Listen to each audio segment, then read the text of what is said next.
בוא נראה, אתה יודע, הכל פה זה, אני אבדוק אם לא השתנה משהו מאז. כרגע זה דן.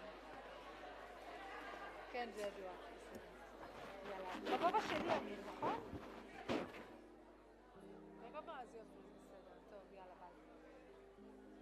נעליים. תריד, טיפלה למעלה. את הזווית שלה, כן, בדיוק. בול. בול, וגם כאן.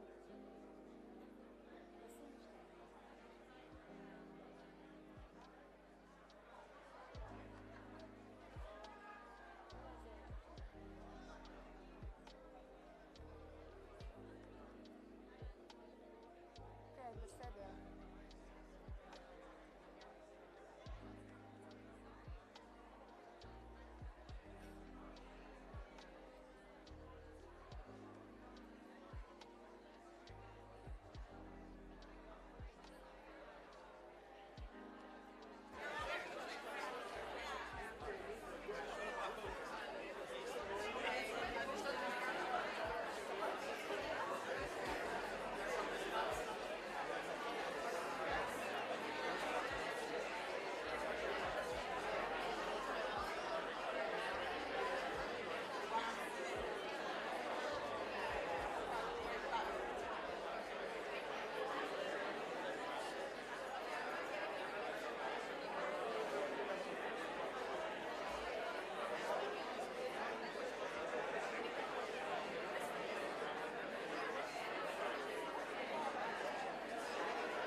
אלון, שלחתי לך חדש.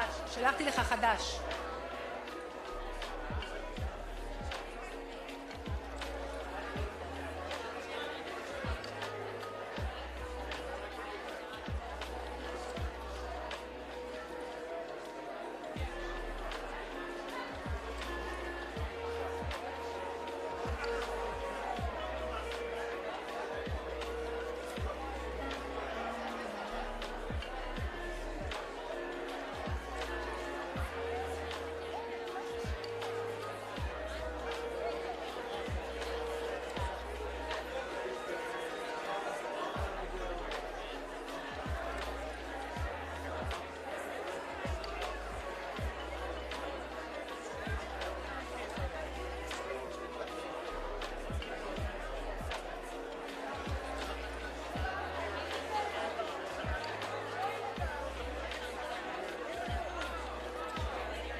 אורחים נכבדים, אם אפשר בבקשה לשבת. Please take your seats.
קהל נכבד, בבקשה תפסו את מקומותיכם.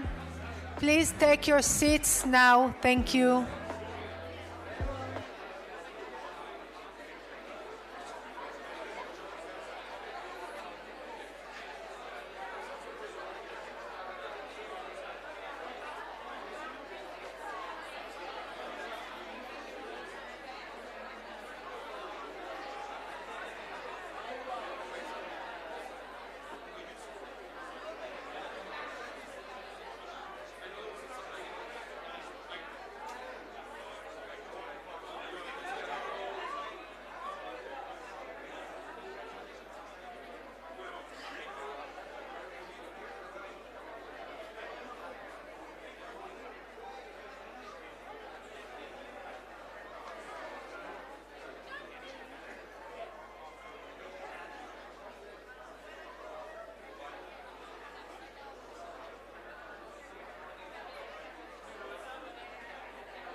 אריאלה.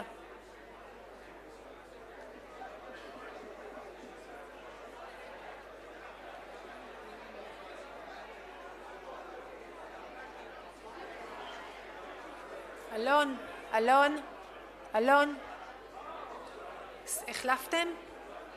את החדש של עכשיו?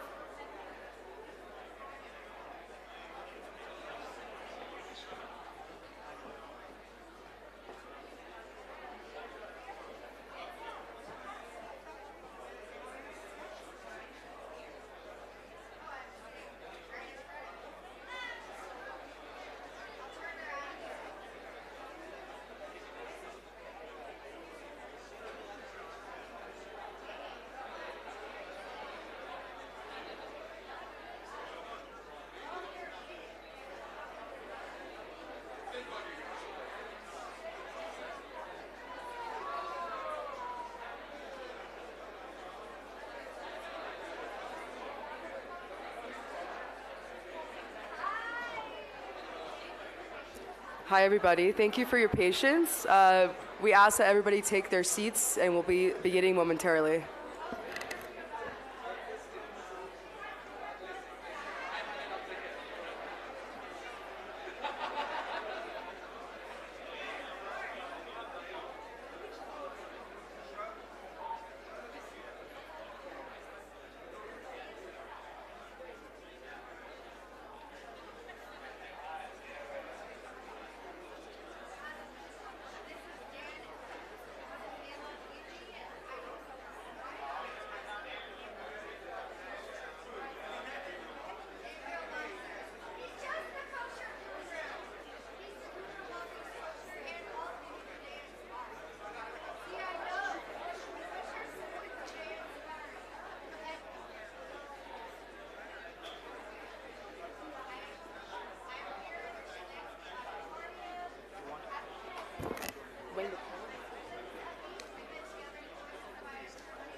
We're just going to split it. 20 minutes. Welcome, everyone. I ask that everyone take their seats. Please. I know it's a very exciting event, but we want to begin in a couple minutes. And I ask that everybody turn off their phones. I know it's a great Instagram moment, but at least put your phones on silent.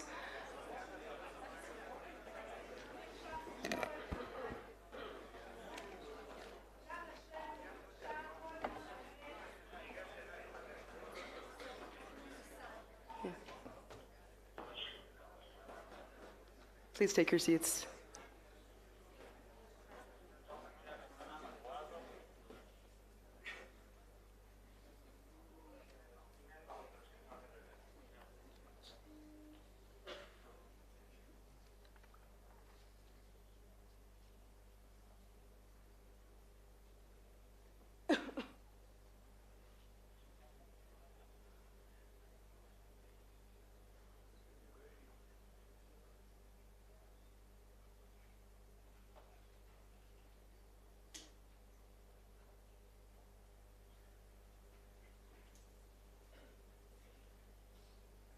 Okay, we have a couple minutes. Thank you for your patience, and I think we're no stranger to dealing with security protocols, so I'm glad that we all made it.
Thank you for your patience. We're just waiting for a few minutes for the Speaker of the Knesset to arrive.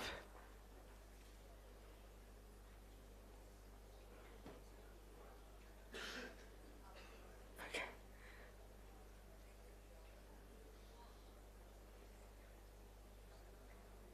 Please rise for the Speaker of Knesset, Member of Knesset, Amir Ohana.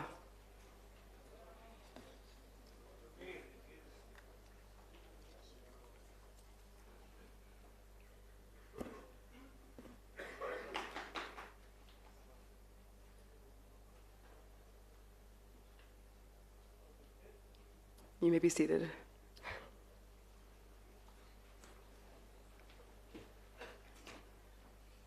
Shalom and good afternoon, Speaker of the Knesset, members of Knesset, honorees, and guests. My name is Ariella Daniels, and I am proud to MC the significant ceremony hosted by Member Knesset Danny Luz. We want to thank the Speaker of Knesset for enabling us to host this momentous event here at Israel's Parliament. Since October 7th, 2023, Israel has faced challenges that have tested our resilience and unity as a nation. We've been fighting a war on many fronts, both here in Israel and abroad.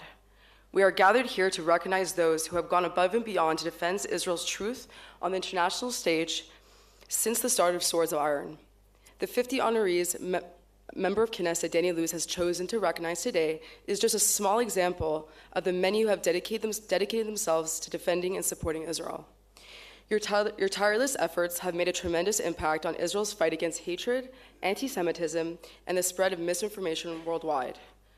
You have each provided strength and hope to many and have inspired others to stand with Israel. I am honored to invite to the stage the Speaker of the Knesset, Member of Knesset Amir Ohana, to give greetings.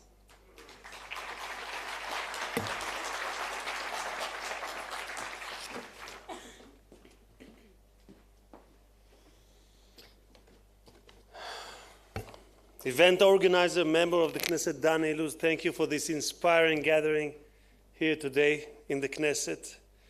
Honorable members of the Knesset, esteemed pro-Israel advocates from Israel and around the globe, distinguished guests, friends.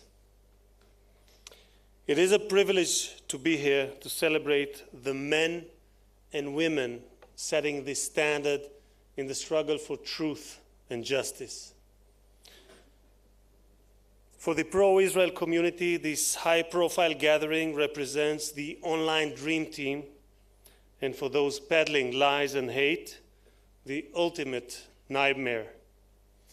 Like millions of others, I've seen you all online, but it's something else completely to meet you all in person, to meet the heroes behind the handles, the courageous defenders of the feed. Your work is nothing less than vital. You fight like lions for our soldiers, whose unmatched sacrifice is met with baseless slander. And you fight for our hostages, languishing in the unimaginable brutal captivity of Hamas terrorists. We all want to see them home with their families and loved ones. It's an uphill, asymmetrical fight. For Jews, it usually is. But fresh off from celebrating the miracles of Hanukkah, we know that overwhelming odds only set the scene for an even more thrilling victory. Back in those days, the daring followers of David vanquished a vast Goliath empire. They proved quantity has its place, but quality matters more. That metal exceeds muscle. Spirit is stronger than the sword. This is the legacy you carry forward. You are modern-day media Maccabees, ensuring the Hashmonaim legacy lives on for millennia more.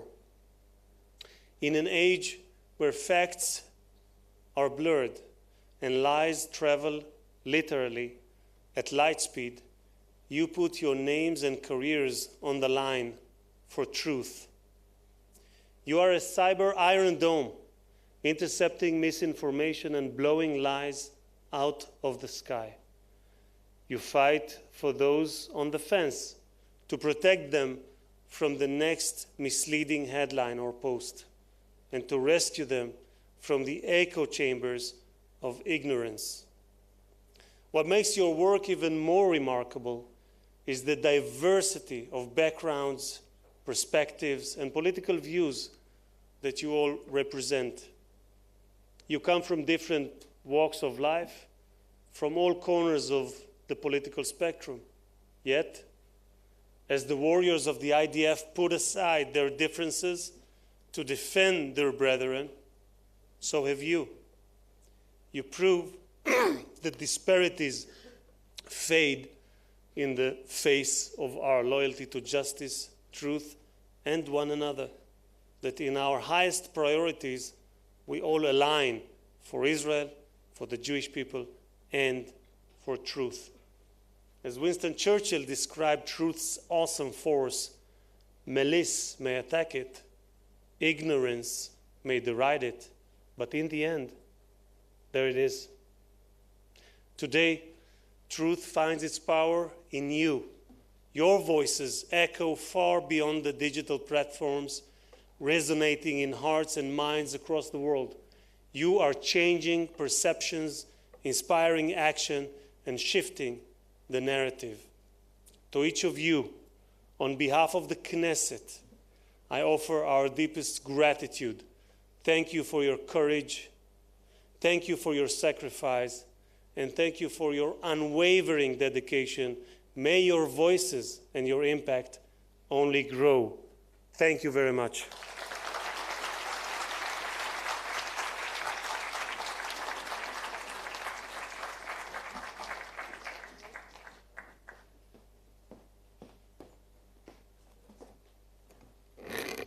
Thank you, Speaker of the Knesset, Member of Knesset, Amir Ohana, for the remarks. Please rise for the exit of the Speaker of Knesset. We really thank him for his time and being present with us today.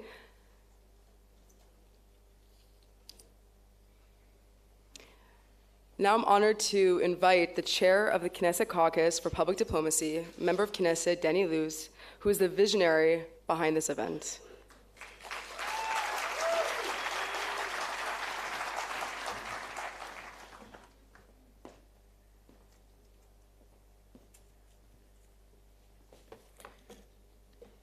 Ladies and gentlemen, my colleague M.K. Shelital Meron, honored guests, and most importantly, defenders of Israel. We gather today in the Knesset to recognize a remarkable truth. Israel does not stand alone. In a world where lies spread faster than facts, and often where justice is twisted, there exists an army not of soldiers, but of truth-tellers. Today we honor 50 of them, but they are merely a sample of the thousands who have worked relentlessly, ensuring that Israel's truth is heard. On October 7th, Israel experienced a nightmare beyond imagination. Entire families were butchered. Children were torn from their parents, taken into captivity. Women were brutalized, their screams ignored by those who claim to champion human rights and women's rights. More Jews were murdered in a single day than on any day since the Holocaust. And yet, the fires of that massacre still burnt. As the fires of that massacre still burnt, another war began, a war of lies. Instead of condemning terror, too many excused it. Instead of standing with the victims, too many justified their murderers. The world turned reality upside down. But you refuse to let the truth be buried. You have fought on university campuses where intimidation and mob violence try to silence pro-Israel voices. You have fought on social media where truth is drowned by propaganda. You have fought in international organizations where anti-Israel bias is institutionalized. You have fought in the halls of parliaments worldwide, making sure that leaders hear the truth before they pass judgment. You have fought in the media, countering those who spread slander about the only democracy in the Middle East. Each of you has chosen courage over convenience, truth over popularity. You have risked jobs, friendships, reputations, even your personal safety. But because of you, Israel's voice has not been silenced. Because of you, Israel's legitimacy has not been erased.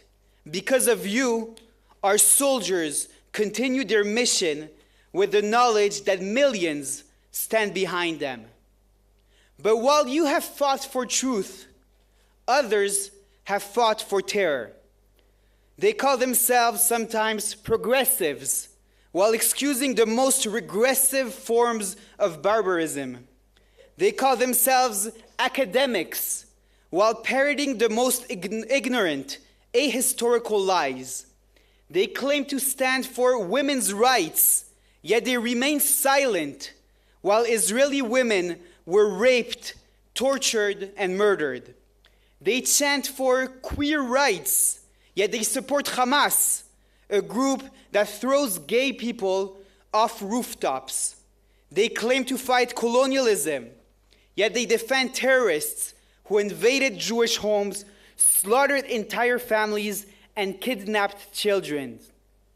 The so-called intellectual elites, the professors, the journalists, the activists, love to speak of oppression, privilege, and systemic injustice. But here's a fact they cannot erase. On October 7th, the most persecuted people in history were attacked once again. And the so-called champions of justice chose the side of the oppressors. Let's make one thing clear. History will not be kind to them. There are those who seek to frame Israel's right to exist as a matter of politics. But let me be clear. Supporting Israel is not about left or right. It's not about political ideology. It's about truth. It's about justice. It's about the fundamental right of a nation to defend its people against slaughter. What unites us is not politics but principle. The unwavering belief that terror must never be rewarded, evil must never be justified, and Israel, the homeland of the Jewish people, will never be alone. To those who seek to erase us, I have a message for you. We are not guests in this land. We are not strangers. This is our home. For 3,000 years, the Jewish people have walked this land. Our ancestors built Jerusalem. Our prophets walked these streets. Our kings ruled from the hills in this land. We are not colonizers. We are the indigenous people of this land. And no amount of propaganda, no resolution at the United Nations, no terror attack will ever change that.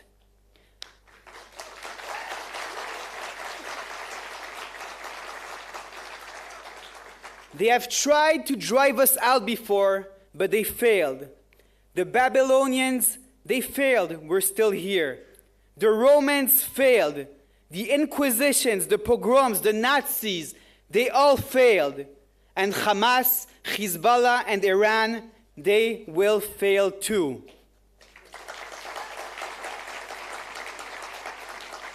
The Jewish people bow to no one.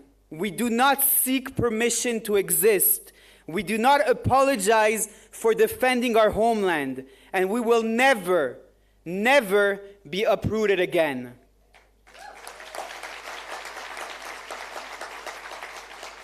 So to those who chant, from the river to the sea, to those who dream of a world without Israel, I have one message for you.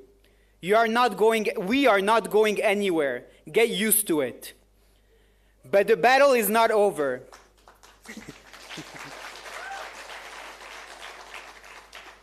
But the battle is not over. Even as we speak, hostages remain in Gaza, ripped from their families.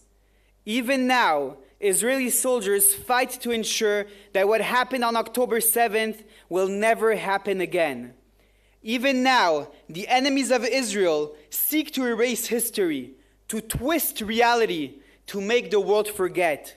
We will not forget. We will not allow the world to forget. We pray for the safe return of our brave soldiers who stand on the front lines to defend our homeland. We pray for the swift and safe release of our hostages so that they may once again hold their loved ones. And we pray for the day when Israel will know true peace, not the false peace of weakness, but the lasting peace of victory. Am Yisrael Chai. Thank you.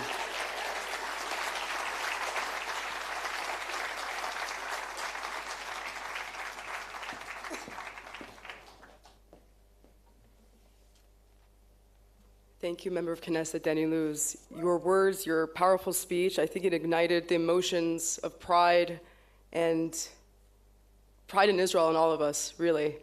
So thank you. The importance of Hasbara and public diplomacy transcends partisan lines. We are privileged to have members of Knesset from both the coalition and the opposition in attendance. The Knesset stands united in gratitude for all the honorees. I'm pleased to welcome the representative of the opposition, Member of Knesset, Sheli Tal-Meron, onto the stage. Thank you.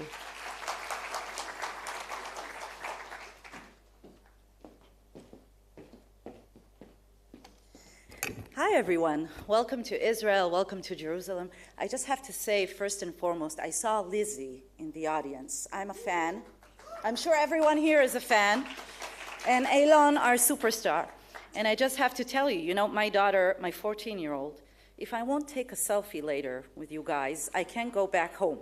So we have to set it up later. So first of all, let me thank Danny Luz for this very important assembly. Thank you for having this beautiful event, and thank you for inviting me to speak here.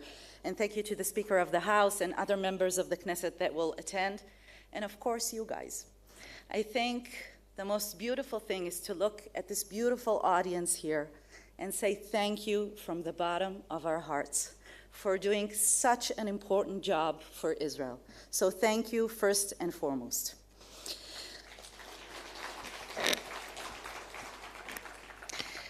Today is the 459th day to this horrific war, and we still have 100 of hostages, our brothers and sisters, who are still in Gaza waiting to come back home. And I'm sure the entire audience here will join me in praying for their safe return as soon as possible to be rehabilitated here in Israel or be brought to burial in Israel. And during this war, early on in the war, I established two caucuses. The first one is for the hostages, which is probably the most important thing I'll ever do in my lifetime, besides being a mother. And the second thing is the caucus for mainly women who went through sexual assault on October 7th, and unfortunately, right now in Gaza as well. And I started traveling the world, and I see my partners here from Elnet that I know are receiving an award also, that I worked very closely with. And I visited many countries around the world, and I spoke in different parliaments about what happened to us on October 7th, and about the hostages, and about the sexual assault. And I was amazed and shocked of, you know, there was so little information going around. There was so much ignorance. They were asking me questions that I was completely shocked that they have no idea what truly happened to us on October 7th. And I understood that we have a huge assignment in front of us, and that we should use our voice to speak about what truly happened in the state of Israel on October 7th. And, you know, as an advocate for women's rights, I spoke about our women. You know, probably a lot of you guys have seen the pictures or the video of Liri Elbag this weekend, which broke our hearts, because that is not the Liri that we know. That's a shadow of a young girl. And you know, my oldest daughter, her name is Lee, she's 18, she just enlisted to the army 2 weeks ago. And when I look at my daughter, I see our girls that were kidnapped when they were barely 18, young girls. And so the call for releasing them and bringing them back home is the most important thing that we should talk about every day and all the time. And since the beginning of the war, when I spoke in different parliaments, I met a lot of parliament members from around the world, hundreds of them, and ministers and heads of states and journalists and Jewish communities and students from around the world. And I tried to bring more awareness to what happened to us. And I had one occasion where I spoke at a huge convention in Geneva. It was a delegation, it was an assembly of maybe 150 delegations from around the world of members of parliament. And, you know, I sat at the assembly hall, which was huge. It had like 1,000 members of parliament. And I was sitting with the Israeli delegation. It was me and another member of the Knesset from the Likud. And behind me were the Palestinians. In front of me was the Iranian team, the Iraqi team. And right next to me was the representative from Ireland. And so I was kind of surrounded by countries that were not very, they didn't really like us, let's call it that. And the first day, the member of the other party spoke, and it was very, very difficult because they were screaming and they were banging the tables and they were leaving the assembly hall. And my heart was broken for my country because I saw a lot of countries that were our allies against us. And the next day, I had the opportunity to speak at this assembly. It was something that happened, you know, I had 2 hours to prepare a speech, and I called the ambassador, our ambassador, and I said, please help me in printing our hostages' pictures, the girls' pictures. At that time, it was 19 women. And I went up to the podium, and I held the sign with the pictures of our girls, and I read their names, and I said to the world, I'm here to remind you that there are innocent people being held in Gaza right now as we speak. And we need to do everything in our power to bring them back home. And I spoke about the Middle East and about the future and about the Abraham Accords and other different issues. And the entire assembly hall was completely silent. Nobody spoke. As soon as I held the pictures of the hostages, they were silent. And at the end of the speech, I even exchanged cards with a lot of delegations. So that gave me a lot of hope that it can be done. And the only difference is that I'm a member of the Knesset, I'm a politician, but you guys are doing it, you know, from the bottom of your hearts, and that's so appreciated. And I want to thank you for being so courageous, for standing by the truth, for standing by justice and moral clarity, and for not being afraid to voice your opinion. I know that you're paying a price for that. I'm sure you are. But I just want to say thank you on behalf of all the Israeli people for doing the work that you have done. It has a lot of influence, let me tell you. I follow you guys, the superstars and everyone here. I recognize a lot of faces. We follow you, and I know that a lot of people around the world are following you. I just want to say that, you know, in the beginning of the war, there was a lot of denial, up until now, sorry to say, but there's a lot of denial about what happened on October 7th, and of course when it came to the sexual assault. And when I issued letters on behalf of members of the Knesset, mainly women members of the Knesset, to all the women's organizations, UN Women and Me Too, and human rights organizations from around the world, they were completely silent. They ignored my letters. Nobody spoke up. Nobody stood by the Israeli women. And that was horrific because we felt betrayed as Israeli women, as Jewish women. And let me just say, it doesn't matter which nationality you are or which religion you are. Nobody deserves to go through sexual assault, abuse, or being kidnapped into the hands of these terrorists. And we're doing a lot of work when it comes to that, and I try to travel as much as I can because we have a lot of work to do here as well. But I think that there are a lot of challenges, especially when it comes to social media. We see the influence of social media. Unfortunately, we're outnumbered, so each and every one of you is a force, and we need you guys in that area as well. But we can make an improvement. We can make a change. I truly believe that, and I hope that the next few years we will invest a lot of resources in telling the truth, telling the Israeli story to the world. And so I just want to call you guys and say, I'll be happy to cooperate with you. We're proud of you. We thank you from the bottom of our hearts. And let us all pray for the return of our hostages and also for all our soldiers to come back home safely, and for all our wounded soldiers to be healthy and back at their feet as soon as possible. Thank you guys very much.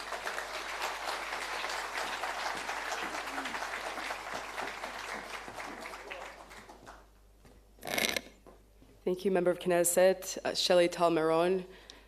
You really shared with us a message that can resonate with all, beyond partisan lines, beyond background, ethnicity, nationality, and the work you've done for women, especially the women that have been affected since the events of October 7th, is commendable.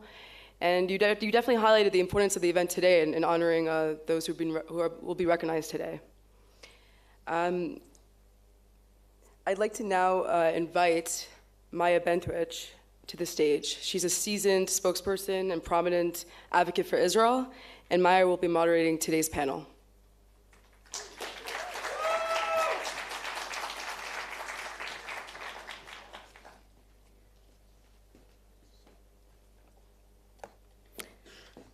Ladies and gentlemen, distinguished guests, and esteemed members of Knesset, thank you so much for joining us here today.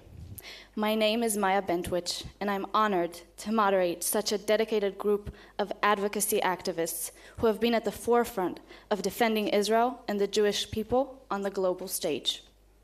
Since October 7th, 2023, Israel has faced one of the most formidable periods in our history. These trying times have challenged us in unimaginable ways, but they have also strengthened our resolve, united us, and perhaps most of all, reinforced our commitment to speak up for what's right. In the wake of the October 7th tragedy, I understood that there was an eighth front in this war. I immediately felt that if I'm not going to be a combat in Gaza, I want to be a combat in Hasbara. I joined the reserve service for the 6 months that followed in the IDF spokesperson unit, and had the privilege of leading high-profile visits to the kibbutzim in the Otef, the Gazan envelope, devastated in the massacre, hosting foreign dignitaries, influencers, journalists, and many more. Today, I proudly represent Israel and the Jewish people at the Israeli Citizen Spokesperson's Office alongside Eilan Levy. And I have been fortunate enough to have the opportunity to appear on premium media networks to defend our people and our homeland on the global stage. As a proud Israeli and Zionist whose family was involved in the founding of our state, I've always understood the importance of defending our country. But I've come to understand over the past year that our battle extends far beyond the physical conflicts we face on 7 fronts. Israel's security is threatened not only by rockets and missiles, but by the spread of misinformation, hate, and anti-Semitism worldwide. Whether it's advocating for our right to exist, combating the false narratives, or standing firm in support of the Jewish people, we each have a role to play in this fight. The experiences I've had and the lessons I've learned have only reinforced my belief in the power of speaking up. Each of us has the ability to make a difference by defending the truth, whether in the Knesset, in the media, or in our own communities.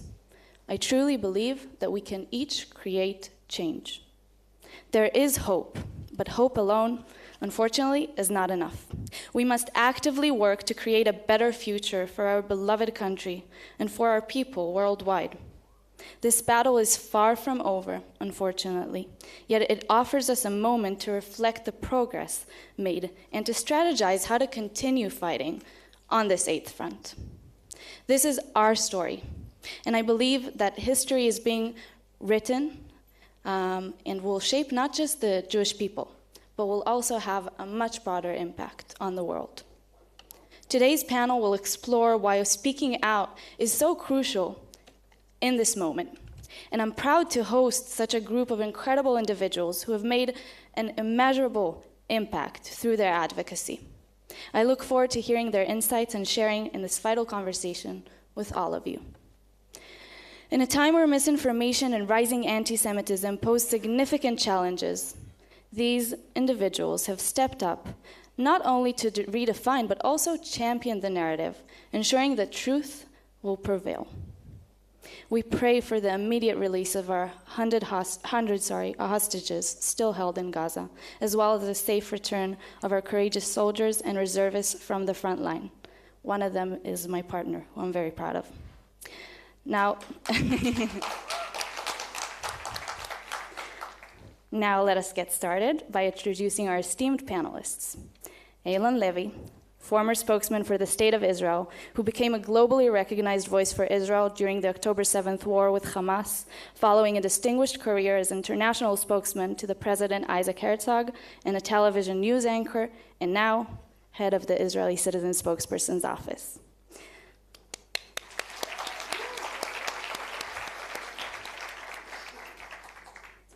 Elizabeth Lizzie Savetsky is a digital advocate and leading voice for the Jewish people in the State of Israel, who battles Jews' hatred on campus, in the streets, and online, where she has over 500,000 followers across social platforms.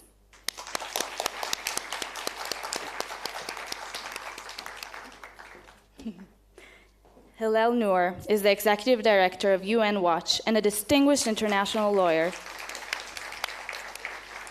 known for defending Israel's legitimacy in global forums, fearlessly entering hostile arenas. Last but not least, Shabbos Kirstenbaum is a Jewish student activist and recent Harvard University graduate who is recognized for his fearless advocacy against campus anti-Semitism, including his high-profile lawsuit against Harvard and his testimony before the U.S. Congress.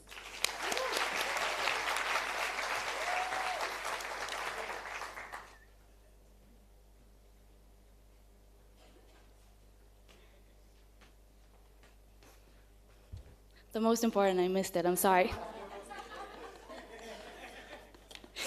Sorry. I have a whole intro on you. Sorry I missed it, but the most important maybe. MK Daniluz, who has been an incredible advocate working from inside the Israeli government and parliament, and as we've heard, is the one in charge of this incredibly important and special event.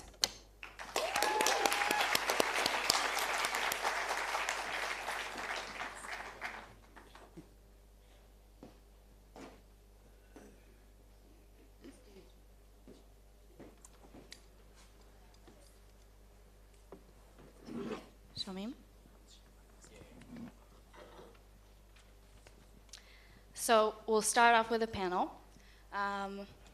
We'll just start. The first question is to all of you. You each answer in your turn. Can you please share where you were on October 7th and your personal background that shaped your response to the horrific events of this war? Okay. First of all, I am in no way the most important person. This event is all about recognizing you guys.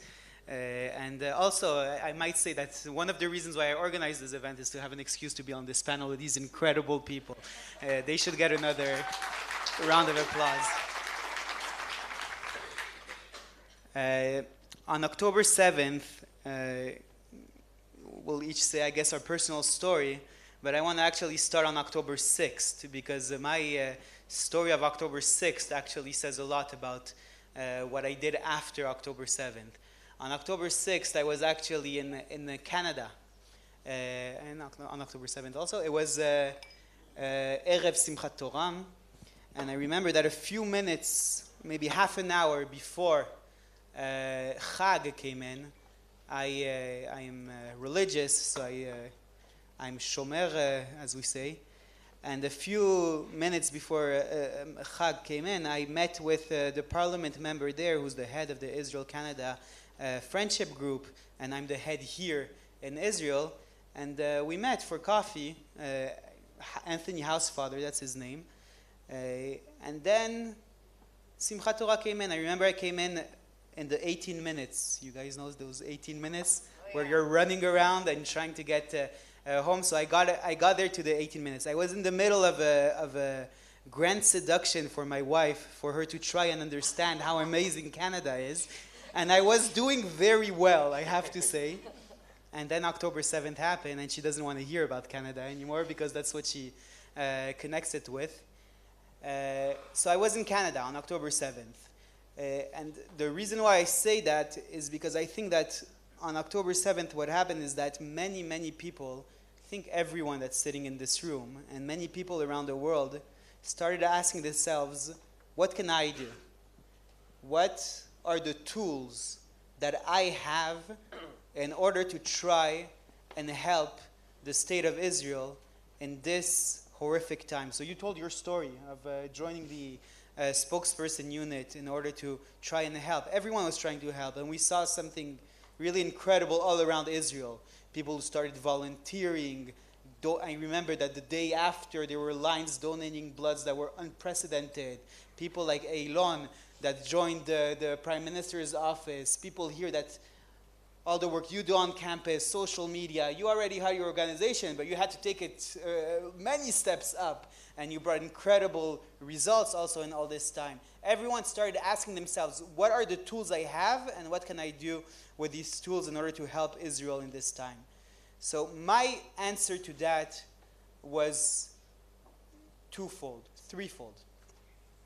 The first part was all about parliament-to-parliament relationships. Ever since October 7th, I've met with a ton of delegations. I've done a lot of work all around the world, meeting with parliament members and advancing Israel's cause. And I've been privileged to be named by the Speaker of the Knesset as the head of the delegation of the Knesset to the IPU, which is the organization of parliament members all around the world. And we've done some great works there, mostly playing defense against pro-Palestinian resolutions. Unfortunately, you know that too well, that that's most of the work in international organizations. But it's still very important work. The second thing is that I try to learn from Eilon how to interview on international media. I'm not as good as him, but I try to do my part. We'll work on that, thank you. And the third part is, as a parliament member, is really internally within Israel, which I'm going to expand a little less because it's less of the topic here today. But as a member of the Foreign Affairs and Defense Committee, obviously I had a lot of work to do, trying to influence and definitely also oversee the policy of Israel on defense in Gaza, in the north afterwards, etc. And also all of the issues that went up in the last year plus that had to do with internal issues, whether it's trying to answer the needs of the people who were living as refugees in their own lands, whether from the south or the north, etc., etc. There's a lot of things that were done internally. I really don't want to expand on that too much, but I think that the point that I'm trying to make is that as everyone, we try to really understand what are the competitive advantages that we have and how we can help the state of Israel in this time. And I think that the reason why I wanted to do this event is to thank all the people who did just that. Try to find what can I do, and then just simply did it. And so thank you for that. אז קודם כל אני רק רוצה להגיד שכן אני מדבר עברית, אבל כאשר אתם שומעים המבטא שלי מאוד אמריקאי ואני קצת מתבייש, אז אני מעדיף אנגלית. But just in case my עברית teachers are watching, I do in fact speak Hebrew. So October 7th at Harvard. I need a translation.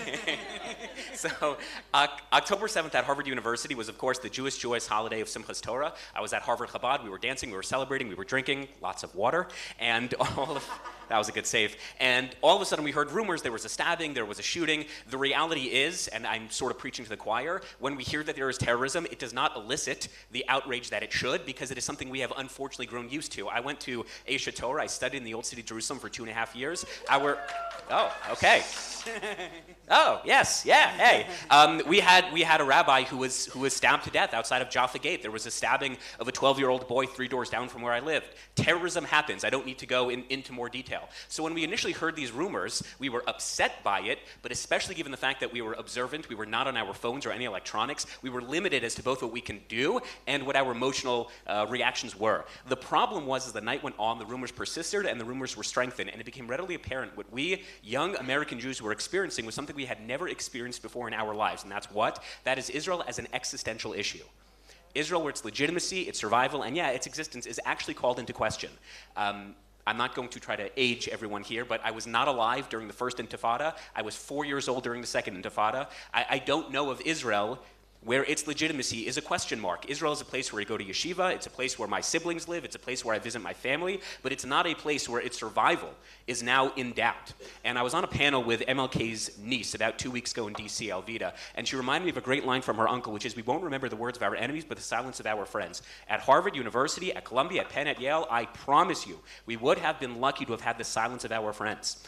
But on live TV, on the night of October 7th, the best and brightest of American society, the most elite, the most educated, the most progressive, those who introduce themselves with their preferred gender pronouns, who take knees for Black Lives Matter, they saw the images on live TV of women bleeding from their private areas. They saw the images on live TV of Jewish babies like Kfir Bibas crying as he is being hoarded onto motorcycles deported by strangers into Gaza, saw the images of mangled, charred bodies, and the immediate reaction of 34 student groups at Harvard University was to draft what they called an emergency statement to blame Jews for the largest massacre of Jews since the Holocaust. That's not conjecture, it's not hyperbole, it's not speculation. The statement literally begins, we hold the Israeli apartheid regime entirely responsible for all unfolding violence in the Middle East. No mention or condemnation of Hamas. It is no coincidence, therefore, that 3 days later, there was a rally at Harvard University of 1,000 students and professors, and one particular idiot by the name of Kojo gets up and says, Hamas is not a terrorist organization. We will look upon them as freedom fighters. Who are we to condemn the resistance? You know what the reaction is of the 1,000 professors and students who have assembled with their keffiyehs and their glory to the martyrs and globalized the Intifada signs?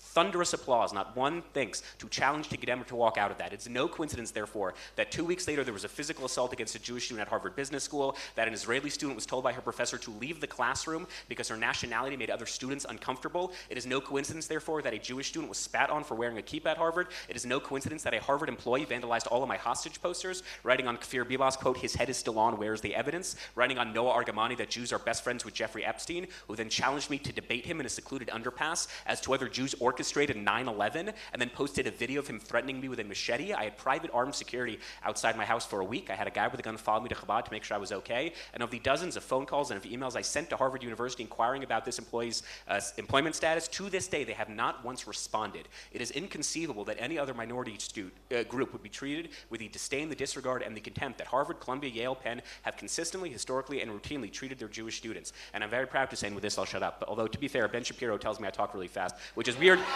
coming from Ben, but it comes in handy. But I'll just say this. We filed a lawsuit against Harvard in January. Harvard filed a double, wait, hold the applause. This is going to be an applause moment in like 30 seconds, just trust me. Harvard filed a motion to dismiss with prejudice, meaning they were asking a judge to toss out our lawsuit and to set a legal precedent so that they would not be held accountable for anti-Semitism in the future. And I'm very, very proud to say that we are the first case in American history pertaining to the civil rights violations of Jewish students on a college campus that's actually going to trial. The judge rejected Harvard's motion to dismiss. Yes, now you can clap. And Jewish students will finally, if they continue to make the mistake of going to secular college, but should they make that mistake, at least they will have the legal precedents and they will have the civil rights that are guaranteed to them by the Constitution, Title VI of the Civil Rights Act. And I do not want to be, I know there's going to be like another question that I'll answer at some point if you'll allow me later on, but I do not want to end being defined by our ideological adversaries because we are the Jewish people. We are the greatest story ever told. It is a tragic story. It's a sad story, but it's also a miraculous story. It's a beautiful story, and it is a story that I'm so honored each and every day I get to wake up and be a character in it. And that is a story that each and every one of you are the authors of. You are characters in it, and I have been so, as I said, honored and privileged that every day I get to wake up and fight for that story, to fight for those values and fight for those peoples. And that is something that I will continue to do in any capacity for as long as I can. Thank you, Shabbos.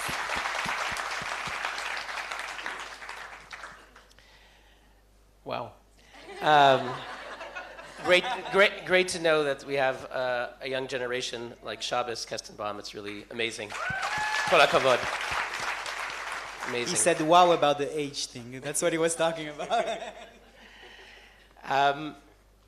First, I would like to thank the Knesset for today's honor and recognition, which I accept on behalf of my organization, UN Watch, our entire dedicated team, several of whom are here with me today.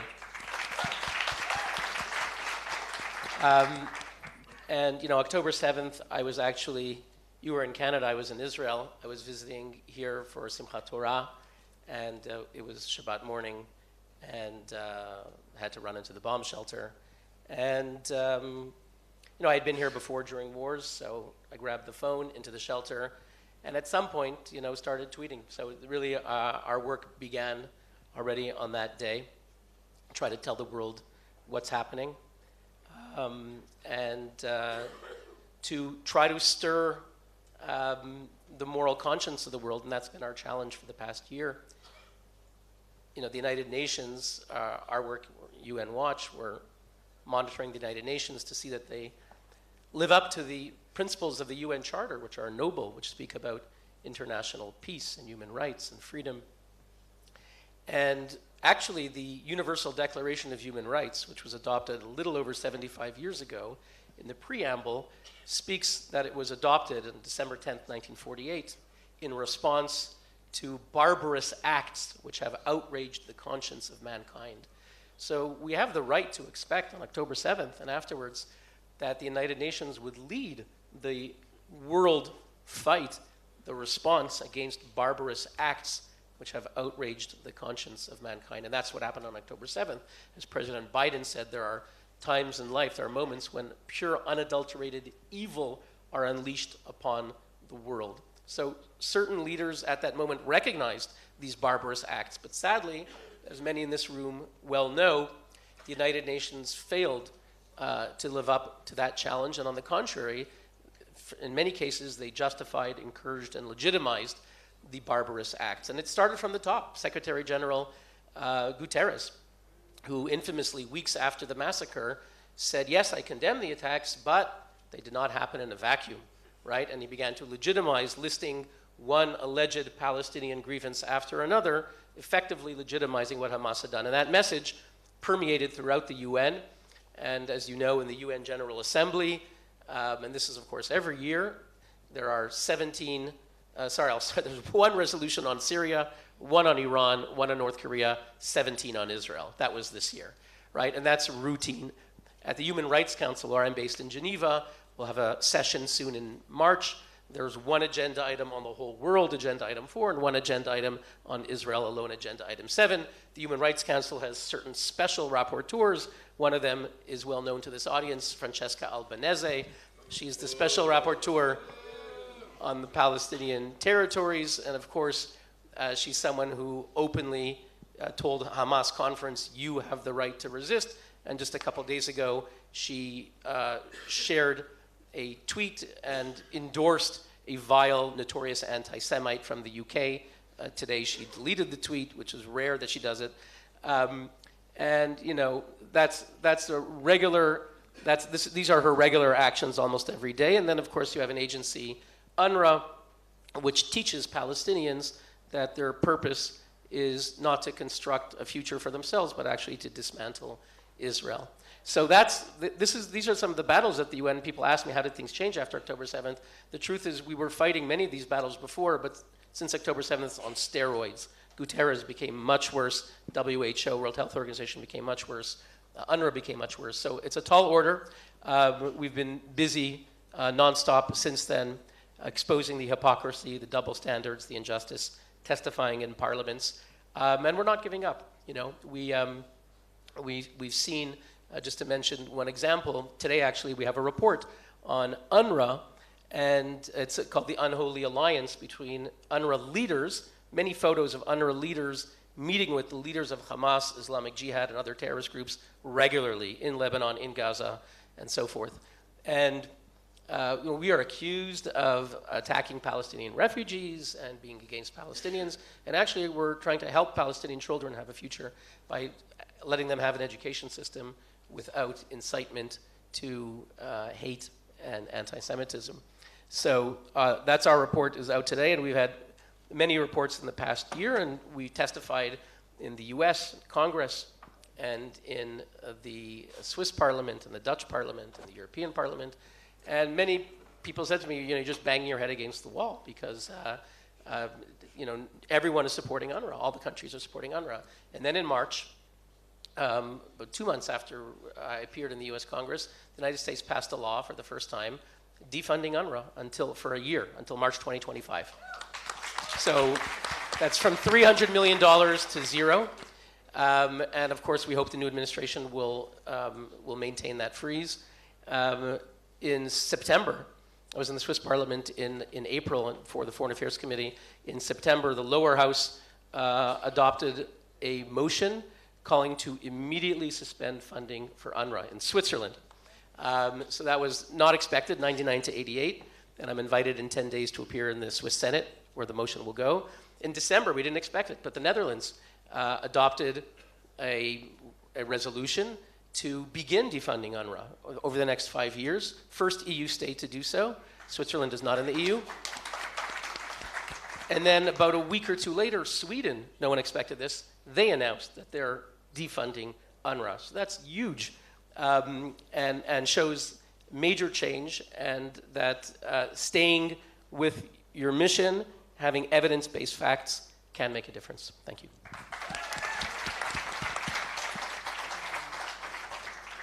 Hi guys, I'm Lizzie, and it's really amazing to be here.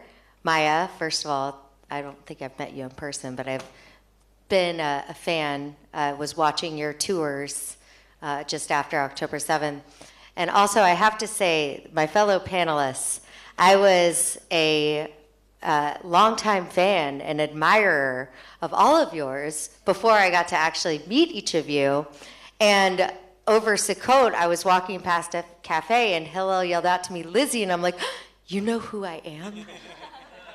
So it's pretty cool to get to actually know all of you guys personally. My bestie, Elon, and Shabbos and I are covering a lot of ground together in New York.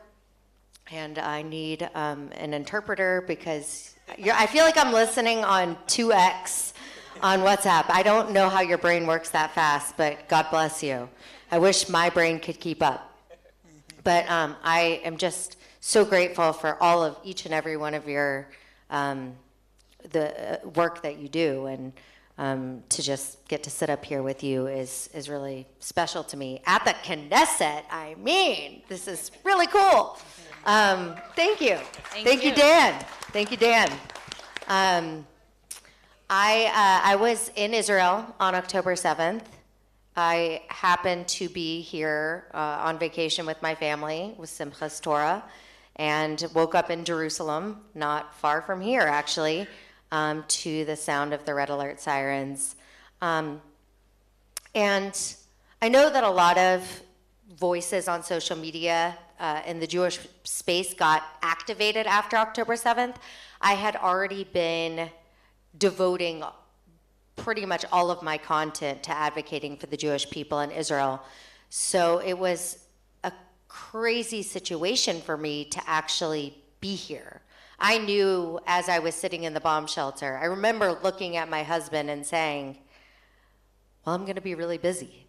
Because I knew that I was highly aware of this pattern that happens where Israel is attacked, Israel responds to the attack, then Israel is demonized in the media, and then Jews are demonized all over the world. So I knew exactly what was going to happen on social media. I wasn't surprised at all by how it played out. Of course, I was shocked by the severity of the attack itself, but I knew what would happen. And I just went into action mode, like all of us. You know, I felt very much like I was put in Israel for a reason, and I had a job to do to use my voice. You know, I never in a million years thought that this is what I would be doing with my life. This was not the life plan. I didn't study how to advocate for Israel on social media when I was in college. That wasn't a major, although it probably should be.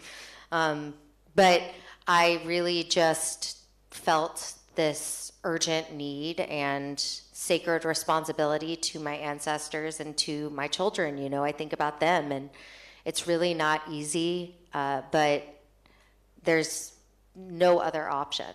And I feel very grateful to be able to have a small voice in the battle, on the information war. Thank you.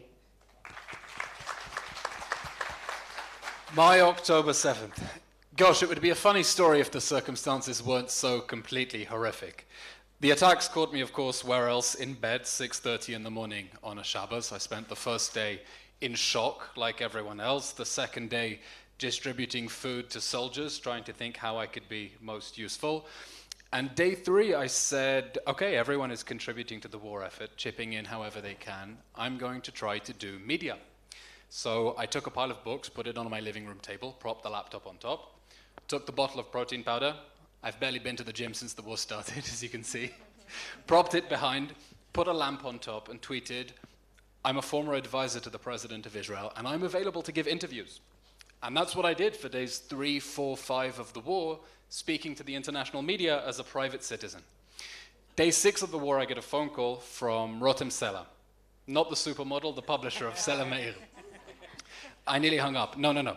I took his call, and he said, Elon, the Prime Minister's office doesn't have a foreign media department. I'm setting one up. I'm setting up a team of volunteers who are going to go into the Prime Minister's office and give them backup. Do you want to join? And I said, and I know we said we wouldn't bring politics into it, but it's part of the story. I said, Rotem, you know I was part of the protests last week. He said, yes, I know, I don't care. I said, good, I know I don't care either, because we're in a fight for our lives. So I went to the Kiryat on the Friday after the war started. There was Ambassador Mark Regev, who was already giving interviews. He said, Elon, good to see you. We're drowning in requests for interviews at the moment. I need you to go on TV. I said, in what capacity? He pauses and says, an Israeli government spokesman. Let's go with that. And so it was that a week into the war, I found myself in a suit and tie in the Kiryat, broadcasting from the Prime Minister's office, handling questions from some of the most hostile journalists and stations. The spirit that animated the beginning of the war from Israeli civil society is one that maybe is beginning to fray, but is definitely represented by everyone who is here in this room. That understanding that we are in an existential war that is going to require all hands on deck. It's why after I left the PMO, I was happy to set up the Israeli Citizen Spokesperson's Office. I met Captain Maya in Kfar Aza when she was leading 10 tours of the atrocities every day. I don't know how she did it. Said she's a superstar, she's now part of the team, and we're going to try to continue fighting the media battle by putting talented advocates on TV. And that spirit, that understanding that we need all hands on deck, that we just don't have the luxury of getting to the end of this war. Please God, may it end soon with all the hostages home.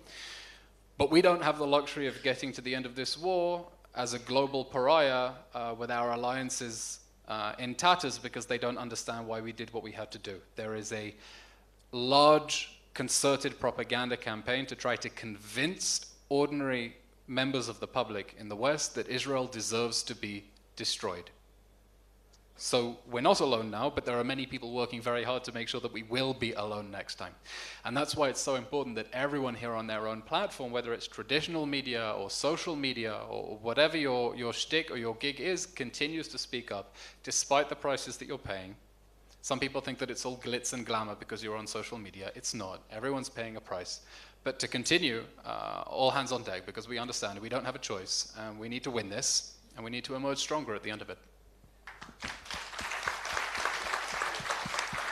Thank you, Elon, and thank you all. I will say that we have 2 more questions each, so sorry to tighten it up, but... You're telling politicians and spokespersons and things like that to speak less. Good luck. I'm going to try. Good luck. It's okay, Shabbos speaks at 4x anyway. Exactly. So, Dan, we'll start with you. I want to ask you how Israel can use and leverage its political power to promote stronger international support for Jewish rights, particularly in countries where anti-Semitism is on the rise. That's a very good question. I think that from my working with parliaments around the world, I can say that I know that we often are frustrated by the fact that we have a lot of enemies around the world, but we should never forget that we also have a lot of friends around the world.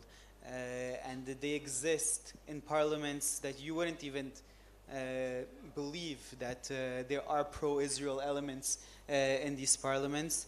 And I'm not talking about the Abraham Accords countries and things like that. I'm talking about the worst countries in Europe, which are like really bad to Israel. So even there, you have some very good friends of Israel that are in it for the right reasons. They are in it because they believe that it's the right thing to do. They believe it's the right it's the right situation. It's the right position to have. And what I try to do is to leverage this in the international forums that I'm part of in order to support Israel. In other words, less convincing the people that we can't convince, and more, both on the one hand, trying to organize the people that are friendly to Israel, and also trying to convince the people that can be convinced. I have to note here, I keep on seeing my friend from Elnet, and I know there's also APAC, and there's also some other. We work with a lot of different organizations that do just that in parliaments all around the world. And so it's to try to really find who we can speak to and to try to actualize them. It's part of the same philosophy that I said beforehand, that I look at myself personally, try to do a little bit of SWOT analysis about myself. What are the competitive advantages that I have and I can bring to the table? So it's the same thing when dealing with the international community, where you have places that you can actually actualize that support for Israel. Amazing. Thank you. Keep up. Shabbos.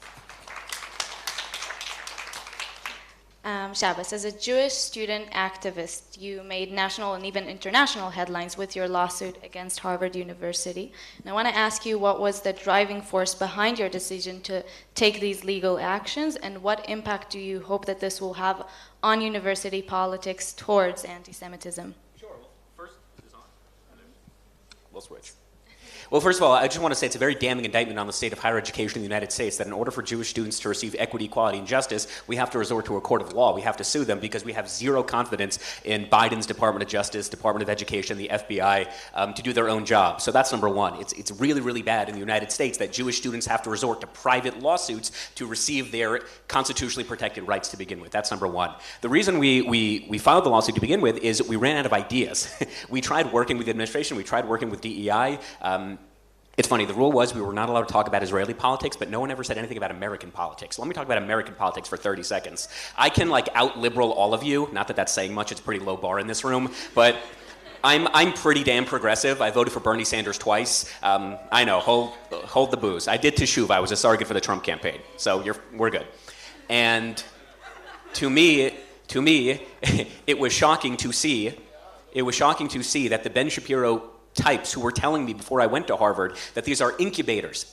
These are theaters of political indoctrination. These are theaters for anti-Semitism masqueraded as intellectual discourse and academic worth, when in reality it is nothing more than blatant Jew hatred. To see those things actually come into fruition was shocking. So if you recall the December 5th congressional testimony of the three of the most morally bankrupt individuals in the United States, Claudine Gay of Harvard, Sally Kornblum of MIT, and Liz McGill of Penn. So they were asked, the entire congressional testimony was a disaster from start to finish. At one point, Claudine Gay was asked straight up, can you guarantee the safety of incoming Jewish students to Harvard? And she gave a 5-minute soliloquy on how she abhors racism, which, okay. But the part that we all remember, of course, is the infamous 30-second soundbite when Congresswoman Stefanik asks, did the calls for genocide against Jewish students violate your code of conduct? I'll tell you this behind the scenes because I worked with Congress to form some of those questions. That was not meant to be a trick question. It was not meant to be a gotcha moment. She was expecting they would all say, yes, of course it does. The trick question, the gotcha moment, was meant to be the follow-up question, which was, now that you've all clearly said yes, how come you've allowed the calls for genocide to take place on your campus? She was so stunned by their moral bankruptcy that if you rewind the tape, she literally says, and I quote, this is a softball question. I will give you another chance to respond. And the three presidents say, no, we promise. It really does depend on the context. And I remember watching that because the entirety of the Harvard Jewish community did not go to class that day. We were glued to our TV screens.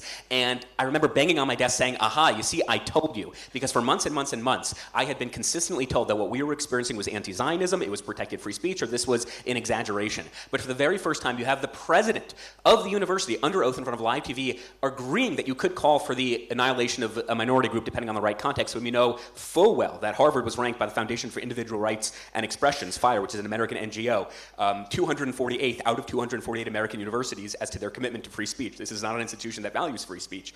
So we knew that those calls would, of course, never be allowed if it was any other minority group. So we tried working with DEI, we tried working with the president, and we realized that if our rights are not going to be given, then we are simply going to take them. And I have been blessed to travel across the country, across the United States, sorry. And Israel too. This counts as Israel. I now say I'm an international speaker, so thank you all. But I always encourage students to take power of their own, to take back the narrative, to empower themselves, and to file lawsuits, to testify in front of Congress, to go on national media. And I'll close by saying this. There's a line that I made up that I think is so smart and so profound, but everyone tells me it's an idiotic line. And it is, if you do nothing, nothing will change. But if you do something, something. I think it's genius. Everyone's like, yeah, no shit. But I always encourage students, just do something. Just do something. After October 7th, the first thing I did was I bought a one-way ticket to Israel. I say it's one-way because Delta canceled their return ticket, but that's not the point. And I spent 3 weeks. I spent 3 weeks digging graves for soldiers who were killed in Gaza. I spent 3 weeks delivering supplies to army bases. I spent 3 weeks playing guitar and singing songs for injured civilians in the hospital. And they said, please, we've suffered enough, because I don't have a very good voice. But I did that because, yes, I wanted to get off Harvard's campus, but it's also because I have never in my life felt more connected to the land of Israel, more attached to the people of Israel, and more proud and confident of my Jewish values. And I decided after those 3 weeks in Israel, I was going to go back to Harvard. And I didn't know what to do because, unlike my esteemed panelists, I'm not an activist. I'm not a good spokesman. I'm not affiliated with any organization or NGO. I just took to Twitter. I had 2 followers. One was a Russian bot, and the other was my mom. And my mom has since unfollowed me, which is a conversation for another time. And I remember posting something. I just posted about my personal experience at Harvard. I kid you not, the next morning, a producer from CNN calls me and says, we saw your post. And I said, you're the Russian bot? And they said, how would you like to come to the studio and talk about your experience? And I went overnight from an audience of 2 to 350,000, overnight. And it's not because I'm so intelligent and articulate and brave. I like to think I'm funny, but whatever. Evidently, the jury disagrees. But it's simply because they recognize that not enough people were saying anything. And again, it's a damning indictment that in the United States, there are very, very few Jewish students who have testified in front of Congress, who are filing lawsuits, who are going to media. We need a lot of people in this fight because, as you mentioned, we're outnumbered and we're outgunned. And if I can do it, someone who is not particularly persuasive or intelligent or articulate, who does not have connections, who's not affiliated with an organization, then each and every one of you in the room, and certainly every single Jewish student on a college campus in the United States, can and should and must take back the narrative for the sake of the Jewish people.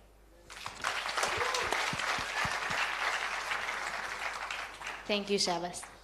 Hillel, given your expertise in international law and focus specifically on the United Nations biased treatment of Israel, could you please explain how this affects Israel's security and legitimacy, and what you believe is the most effective strategy for Israel to combat the delegitimization in these global platforms? A tall order.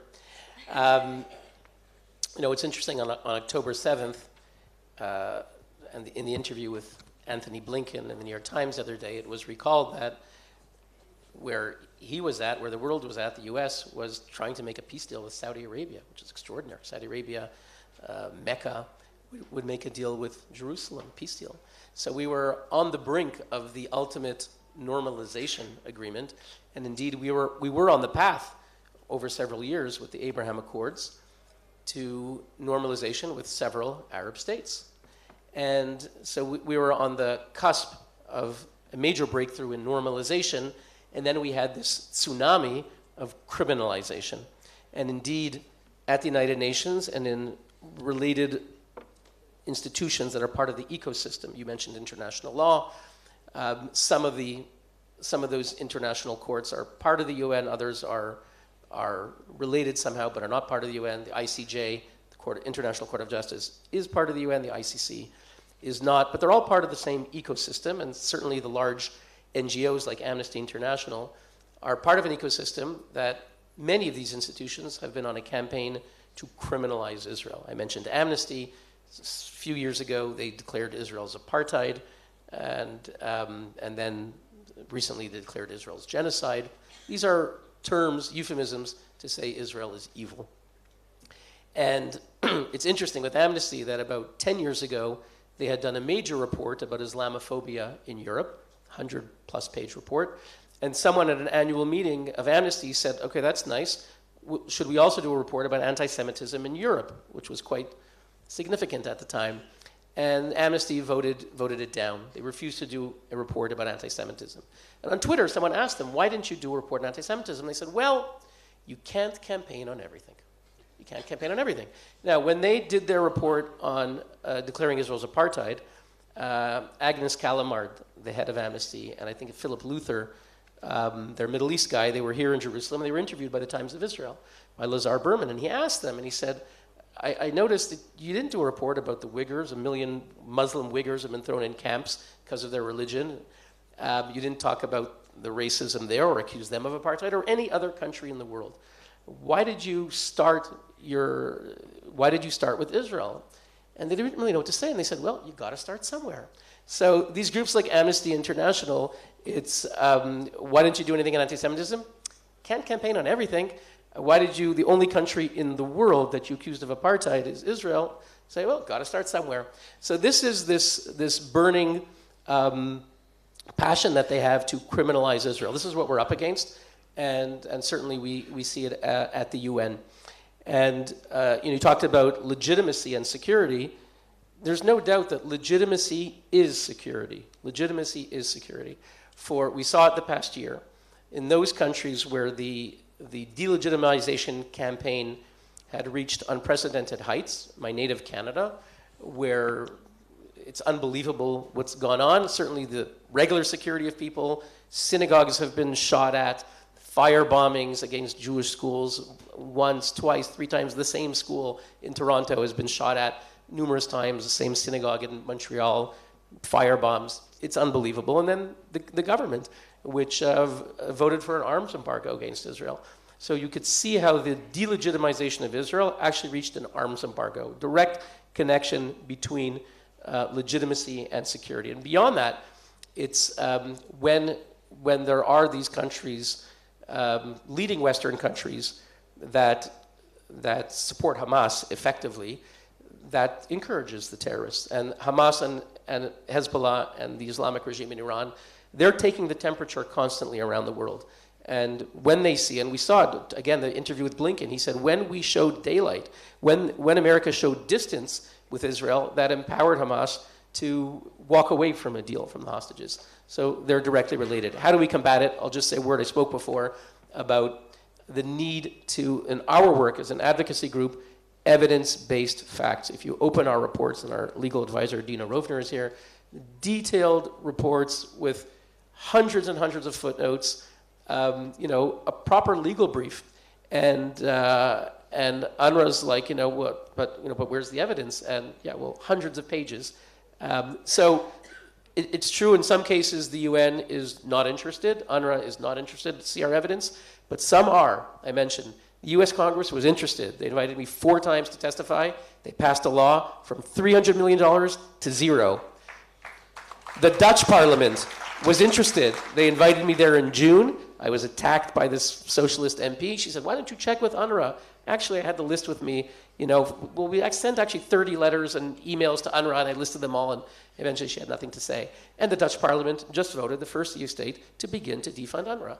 Swiss Parliament, again, I live in Switzerland for 20 years, never imagined Swiss Parliament would be one of the first, the lower house now, to vote to suspend funding for UNRWA, going to the upper house in 10 days, we'll see what happens, and the same with Sweden. So our obligation, certainly for advocacy groups, is to do thorough research, evidence-based facts, make your case, and you're going to be attacked, and they're going to accuse you of everything, but don't give up. You can make a difference. Thank you. Lizzie, You spoke about your social media presence, but it has been a powerful tool in fighting anti-Semitism and advocating for Israel and the Jewish people.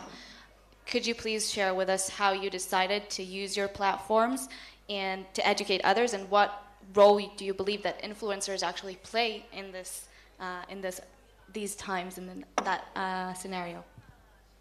Thank you so much. First of all, I reference your reports frequently in my videos, so thank you. Thank you so you're helping me. I appreciate it.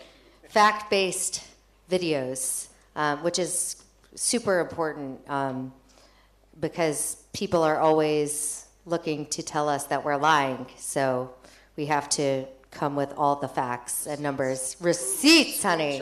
Yeah, I love there's a really amazing video that I posted of you testifying at Congress, just so baller. I would love that. Is that an invitation? Okay. You heard it here. Influencers, wow. It's such a interesting word. I remember when I first started my social media, my Instagram, and they were calling us bloggers.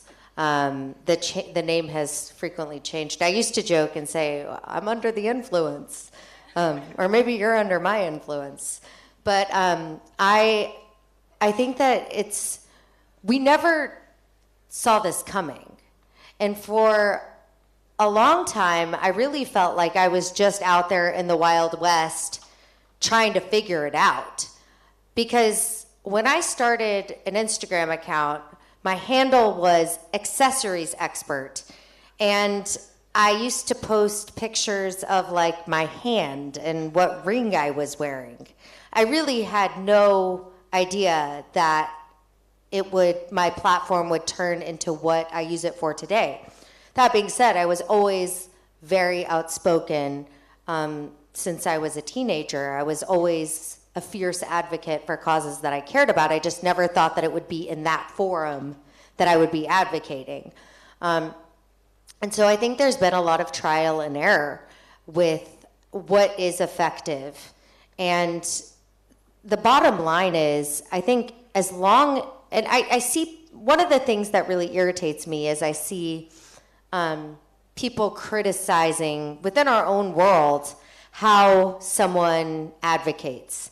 And I'm just happy that they're advocating, because we're living in a time where people are genuinely afraid to speak up. And what I found in the work that I do is that most people actually do stand with us and believe the truth. They're just scared to actually speak up. So if somebody's going to speak up, I'm just happy they're doing it, even if they're doing it in a way that I would never do it. And so it's so important. But what's even more important, and what I really try to achieve with my content, is to encourage people to have one-on-one conversations with people out there in the real world. I don't expect everyone to become an influencer or an advocate in the digital space, but what I hope that my content helps with is for people to have the information simply broken down, and so that they feel empowered when they go into these conversations. And how I got into this, I just felt like I had to. I didn't feel, there was one specific day back in 2021, after Israel had been bombarded from a barrage of rockets from Hamas, and I saw how all these social media influencers that I followed were posting just horrendous propaganda. These people that have never been to Israel, they don't know anything about the Middle East, and they're posting some trendy GIF or whatever the term is. And I just felt like, how can I not speak up? I didn't see anyone else in my space, other fashion influencers, speaking up on behalf of Israel. So I just made a decision. It came with a lot of consequences. I lost a ton of followers. I got dropped by my management company almost overnight. And I just really felt like I had been given the gift of clarity from everything that I lost revealed the path. And, without all of that, I wouldn't be able to do what I do today. And it's been a very winding road to get here, but I'm very, very grateful. And to everyone out there, don't fear what you may lose, because it's not worth it. If you have to fear losing something in order to stand up for your values, then what was the point of having it in the first place? And we just need each and every person to speak up in whatever way you can. Thank you. Love you guys. Thank you, Lizzie. Elon, last but not least, do you believe that there is a hope for a brighter future? And what steps do you think each of us can take, every individual, whether Israeli, Jewish, or just a supporter of Israel, for the future of Israel and the Jewish people? Wow, you are asking me the difficult question. Of course. I'll try to keep it brief, because I think we're running over time and everyone wants their certificates already. I do believe in a better, brighter future for Israel, but it's not going to happen automatically, and it's not going to happen easily. There are two dates that will live in infamy in Israel's history: October 7th and October 6th, and we can't go back to either of them. October 7th is the fear that we will relapse into another invasion by barbarian hordes. That's less what I'm worried about than the truly toxic, polarized atmosphere on October 6th, when it really felt like the wheels were coming off this place and we were descending to a very, very dark place. And part of what was so inspiring about the civilian mobilization after October 7th, that everyone in this room was part of, was the understanding that for better or worse, we are fated to be a fully mobilized society where everyone has to play their part and use whatever tool they have, even if that tool is just their voice and the content they create with their smartphones. And we do not have the option of slipping back into a world in which we don't all understand the magnitude of the hour and the need for all hands on deck. And for unity, not in the sense that we have to agree on everything, but we can at least try to take the toxicity out of the arguments and try to have real discussions like adults, understanding the responsibility that is incumbent on all of us. And I think that if, especially the people in this room who were so active in summoning that spirit of togetherness, of mobilization, take the lead in ensuring that we sustain that spirit, that everyone understands the magnitude of the challenges and the magnitude of what is required of every single citizen, then we will overcome the enormous challenges. If we don't, we don't. Thank you so much. Thank you all, and thank you to our panelists, and thank you once again, MK Dan. Thank you, Dan. I briefly... Thank you to the Foreign Ministry. Just thank you to the Minister of Diaspora that came, and wanted to say kol hakavod to everyone, and so thank you for coming. And also to MK Eli Dalal, sorry for jumping in, but also MK Eli Dalal. As we said, we have opposition and coalition, everyone here to say thank you to all the people who are here. Thank you.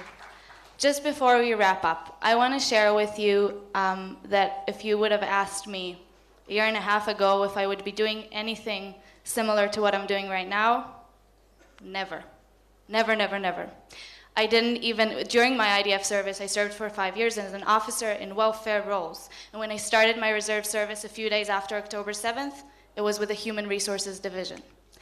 But the understanding very early on that this is a battle we must fight. And even in the first few days of the war, to see the rising misinformation and anti-Semitism, which has just gotten worse around the world, it made me angry, and it just made me want to speak up for our people. So it started in the devastated kibbutzim, because when I was down there and I saw it with my own eyes, and I would tell each and every person that came down to the kibbutzim that you have to see it with your own eyes to truly understand, in my opinion, and each day that passes, it kind of fades away, because I know what happened. And then I saw what was going on the global stage, and I saw that, again, the misinformation, the rising anti-Semitism, people saying that it didn't happen, and the need to just be there and speak up. For my friend's parents who were murdered in her house, for my people, for the soldiers that have fallen since, and this is an ongoing battle. I think we are creating change. I think we have the opportunity to create change. I think that each and every one of you here that is active and taking a lead and fighting for, I think, what's right. It's not for me. Of course it is about being Israeli and about Jewish, but it's about what's right. It's about being on the right side of history. I truly see it that way. And you spoke about how other people, they have the legitimacy to have a different opinion than mine. I'm fine with it. I just want them to know the facts. And unfortunately, the facts are currently not out there. We all know that Israel is fighting 7 different fronts. This 8th front is crucial and directly affects all other 7 fronts. And we have to be there. Again, I never thought I would be doing what I'm doing. If you would have asked me if I even wanted to, or if this is a career that I pursued, no. I'm here because these are my people, this is my truth, and I truly believe that we need to stand up and speak up for our people and for what's right. So please, keep on doing so. I truly believe that we can each create change and difference. And I will just finish with an optimistic note. The national anthem for Israel and the Jewish people, I think, is Hatikva, is hope. I believe that there is hope. I believe that we can create change inside Israel and around the world. But we have to be proactive, we have to take a stance, and we have to stand up and speak up. So thank you once again, everybody. Thank you for being here. Thank you, Maya, for moderating. Thank you so much for an engaging discussion. You have touched upon a fragment, I think, of the extensive work that has been done since October 7th. And sitting with us are 50 champions of Hasbara who have been an active force in this regard. Perfect. So, I'm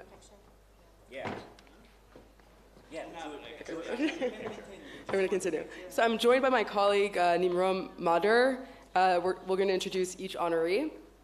And of course, we'll invite member of Knesset, Danny Luz, to stay on the stage for the to award each honoree with their certificate of recognition.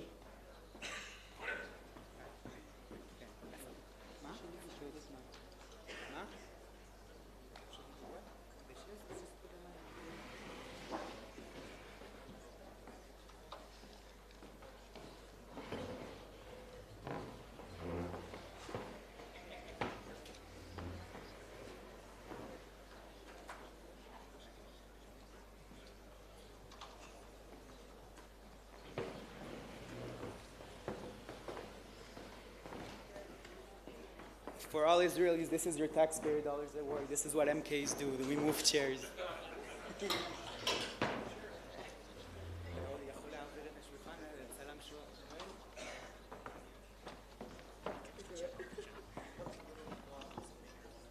okay, we all go to the gym, right? It's fine, it's fine, it's fine. It's not there.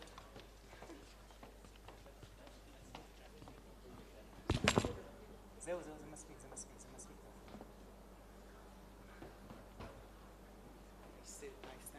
Yes. Yeah, we can't do that. Okay, let's begin. Please change the slide. Perfect. Einav Avizemer. Come on up. Einav, a content creator and an influencer and an actress, managed to reach millions around the globe with her sharp satirical posts explaining Israeli affairs and raising awareness about the challenges Israel faces.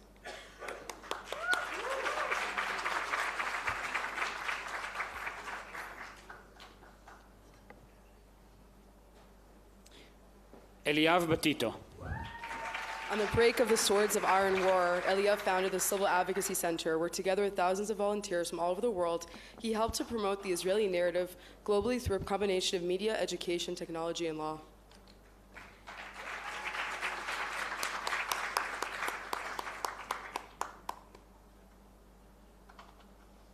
Maya Bentwich. Captain in Reserve Maya Bentwich is a prominent Israeli advocate who led high-profile visits to devastated kibbutzim and for foreign dignitaries, influencers, and journalists during her service with the IDF spokesperson unit. Captain Bentwich represents Israel at the Israeli Citizen Spokesperson Office, appearing on premier media networks to defend Israel and the Jewish people on the global stage.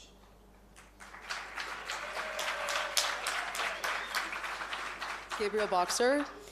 Gabriel, known on social media as Kosher Guru, is a strong advocate and outspoken influencer for Israel and the Jewish people, sharing the facts and truth about what's really happening in Israel and the Jewish nation.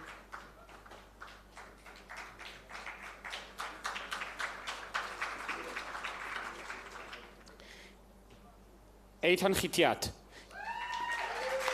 Eitan, an international brand builder, is a keen advocate of Israel that has created popular clips like I'm That Jew that counter prejudice against Israel and empower Jewish people worldwide.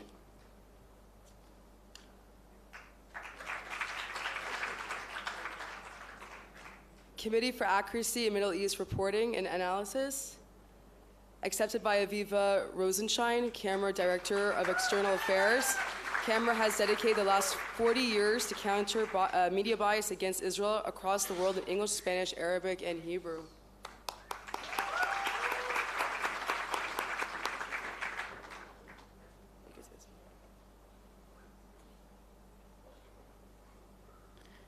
Michal Kotler-Wunsch. Michal,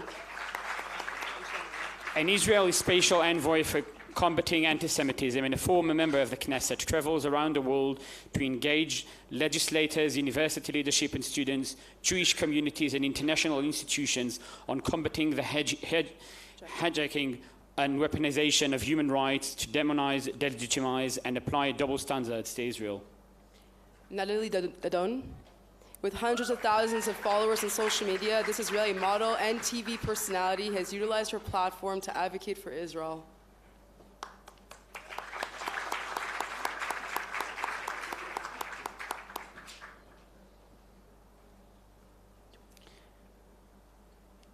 Yirmiyahu Danzig. Yirmiyahu is a digital content creator, educator, and social activist working to build bridges of understanding between Arabs and Jews in Israel and abroad. Dr. Eli David.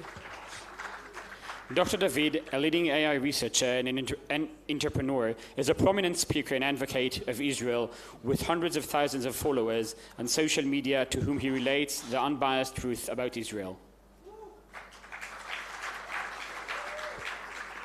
Professor Shai Davidai. Professor Davidai has become the symbol of Israeli pride after actively protesting against slander and acts of violence against Israeli and Jewish students at Columbia University during the anti-Israel protests and riots following the October 7th massacre.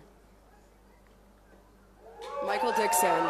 Whether as an author, broadcaster on social media, or as executive director of Stand With Us Israel, which has had a reach of over 2.2 billion since October 7th, Michael has powerfully pushed back against anti-Semitism and energetically and passionately put Israel's case to the world. Yigal Dilmoni, accepted by Esther Lazarovich. Yigal, co-founder of American Friends of Judea and Samaria, works to eliminate personal, national, historical connections to the Jewish people, to these heartlands of Israel, support renewed Jewish agriculture in the land of the Bible. Diploact, accepted by Ophir Ochayun. Diploact is an Israeli organization led by a group of young activists with a sense of mission, aiming to bring the Israeli narrative to the world and to act resolutely against the movement of delegitimization and new anti-Semitism.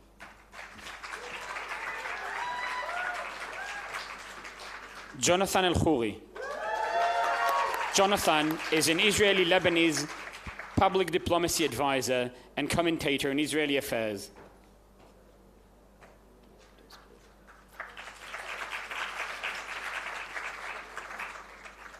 Rami Even Esh. Rami, more familiar as Kosher Deals, is an honored rapper that since October 7th uses his art as a platform to denounce anti-Semitism and to call to returning the hostages home. Fighting online anti-Semitism. Accepted by attorney Nir Kaplan, co-founder of FOIA, Fighting Online Anti-Semitism is the leading nonprofit organization focused on removing anti-Semitic content from social networks. FOA aims at protecting Jewish lives by stopping anti-Semitism and incitement online before it escalates into the real world of violence. Yishai Fleischer. Yishai is the spokesperson of the Jewish community in Hebron, and since October 7th, he has been highly active on YouTube, giving intellectual force to Israel's narrative.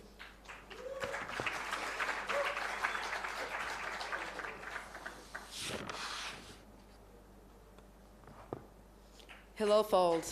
Hillel is a leading technology expert and online influencer that has turned Israel warrior and advocate. In doing so, Hillel continues the legacy of his late brother, Ari Fold, who was a Hasbara warrior and was murdered in a terror attack in 2018.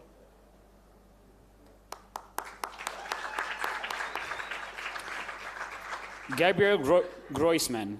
Gabriel, a former mayor, lawyer, podcast host, took survivors of the October 7th massacre to meet Congress members and national press to publish Hamas atrocities.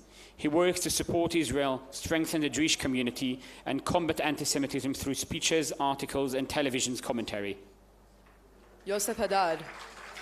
Being one of the advocates whose name is strongly tied with confronting prejudice, anti-Semitism, and ignorance, Yosef is one of the most prominent and celebrated civil ambassadors that Israel has on its battlefield of public relationship. Yisabella Elisheva Chazan. Yisabella, an influencer and a lecturer about Israel internationality, is a dual-degree law graduate and a Jewish rights activist who founded the movement Decolonize Judean to empower the next generation and shift culture around Israel and on and offline. Honors reporting. Accepted by Executive Director Gil Hoffman. Honors reporting has led the fight for Israel on the media battlefield during Swords of Iron, bringing about the reassignment and firing of several journalists from top media outlets like CNN, AP, and the New York Times, impacting the Pulitzer Prizes and getting Northwestern University to break ties with Al Jazeera. Nimrod Palmach, accepted by Eden Sadeh Parianti, CFO of Israelis. Nimrod is the CEO of Israelis that works to improve Israel's image in the world. On October 7th, he fought in the battle on Be'eri and documented it. Understanding the need to reflect the dimensions of Hamas atrocities, Nimrod has created the Survive to Tell project that relates the stories of the massacre survivors using VR and impacts US campuses. Ella Kanan. Ella, a content creator and founder of Bright Mind, a community that acts to strengthen the Israeli narrative online. Shabbos Kestenwein. Shabbos is a Jewish student activist and the lead plaintiff against Harvard University, alleging pervasive and systemic anti-Semitism.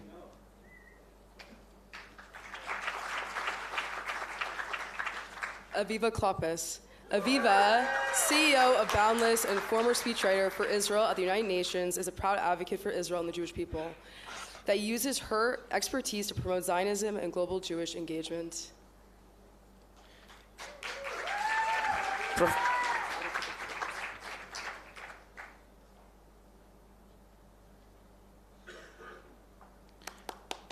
Professor Eugene Kontrovich.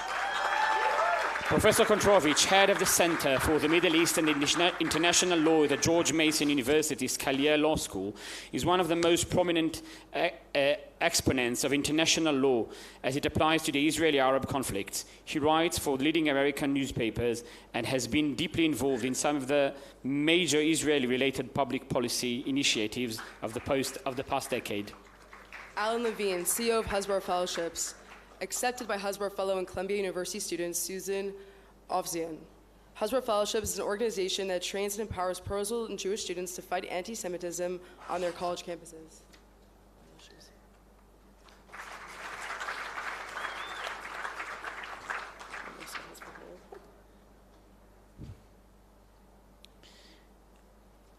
Aylon Levy.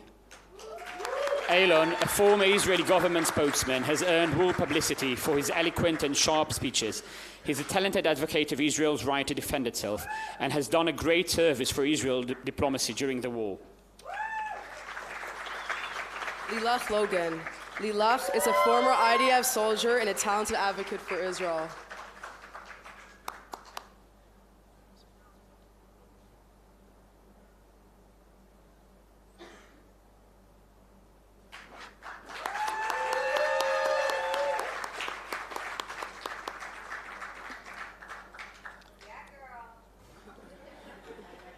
Helen Mazuz. Helen is the first Haredi woman to serve as a deputy major in Israel, is the founder of Ra'anana Advocacy Command Center that has started its work during the Swords of Iron War.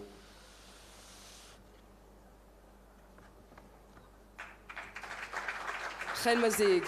Chen, a globally recognized speaker, educator, author, and digital influencer, is one of the founders of Tel Aviv Institute, dedicated to researching and combating online anti-Semitism. With an audience of hundreds of thousands of followers across the social media platforms, Chen has become a worldwide trusted voice on Jewish issues. Emmanuel Miller. Emmanuel, a worker of the Ministry of Defense and the Prime Minister's office, is leading the social media of the Combat Anti-Semitism movement that tells the story of rising anti-Semitism worldwide since October 7th.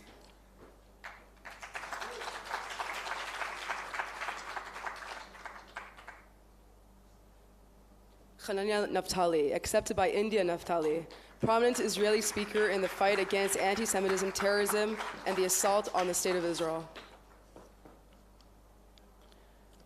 Fleur Nahum Hassan. Fleur, a former deputy mayor of Jerusalem and one of the founders of the UAE Israel Business Council, is an advocate for Israel in the English and Spanish-speaking press.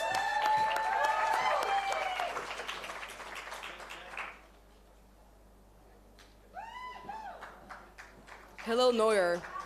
From the halls of the United Nations to parliamentary debates, Hillel Neuer stands on the world stage as a powerful and inspiring voice for justice, fearlessly entering hostile arenas to defend Israel and human rights with the resounding force of his logic, eloquence, and passion.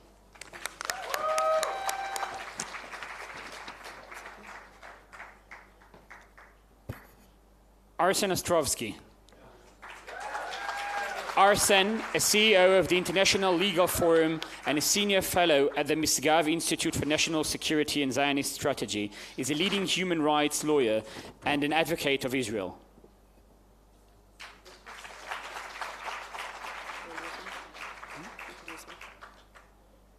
Shirley Pinto Kadosh. Shirley Pinto Kadosh, a former member of the Knesset, has worked since October 7th to relay the Israeli story in sign languages, thus making the horrors committed by Hamas accessible to over 70 million deaf people around the world.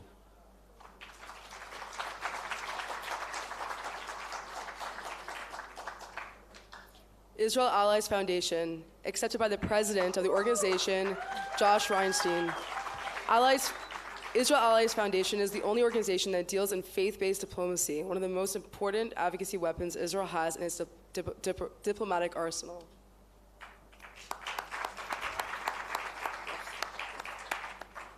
Rudy Rochman. Rudy is a Jewish Israel rights activist that fights both the physical and the ideological war for Am Yisrael.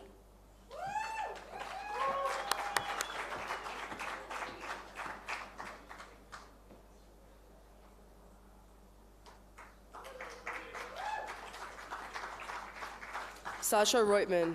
Sasha, CEO of the Combat Anti-Semitism movement, works to build a global coalition to battle anti-Semitism. From Europe to North America and Latin America, he has forged partnerships with thousands of non-Jewish institutions and leaders. By collaborating with influencers, Sasha, the team in CAM, have helped share Israel's story with millions. Thank you.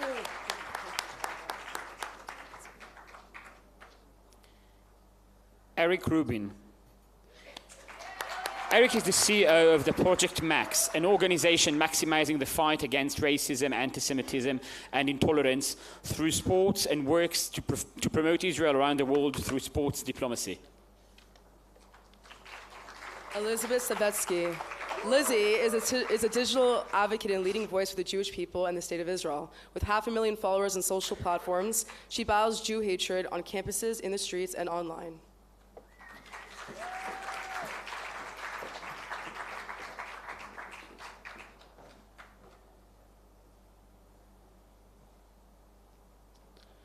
Emily Schrader. Emily is a journalist and a human rights activist who is leading the movement to unite Israelis and Iranians online and offline. Sharaka, accepted by Noam Merov. Sharaka is an initiative dedicated to fostering people-to-people diplomacy between Israel and the nations of the Abraham Accords. Even during the past year of conflict, it has continued its groundbreaking work, successfully organizing Arab and Muslim delegations to visit the sites of the October 7th massacre and leading Holocaust educational delegations to Poland.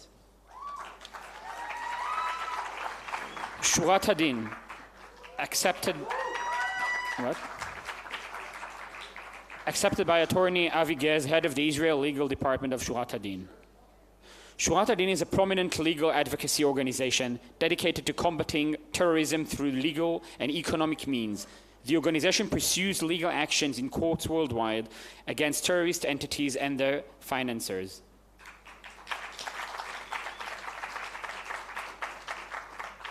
Yossi Abravanel and the European Leadership Network, ELNET, accepted by Benjamin Twiati, CEO of ELNET. ELNET brings to Israel 400 parliament members from all over Europe every year, showing the Israeli reality on the ground, meeting the Israeli leadership and trying to build bridges between Europe and Israel.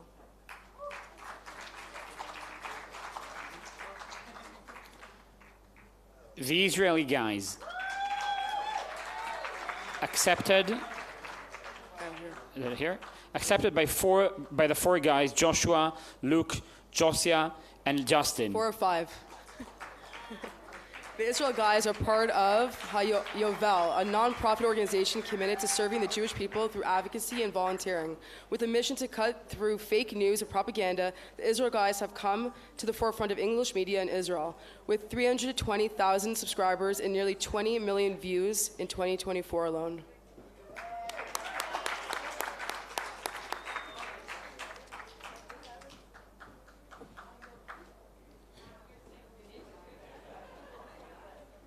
Montana Tucker, accepted by her friend Oshi Elman. Since October 7th, Montana has done everything in her power to support Israel by visiting released hostages and survivors of the kibbutzim, filming an awareness video in Israel from the site of the Nova Music Festival. She recently traveled to Israel to shoot a special 30-minute documentary film, The Children of October 7th. Montana continues to be one of the strongest voices to combat anti-Semitism with young audiences.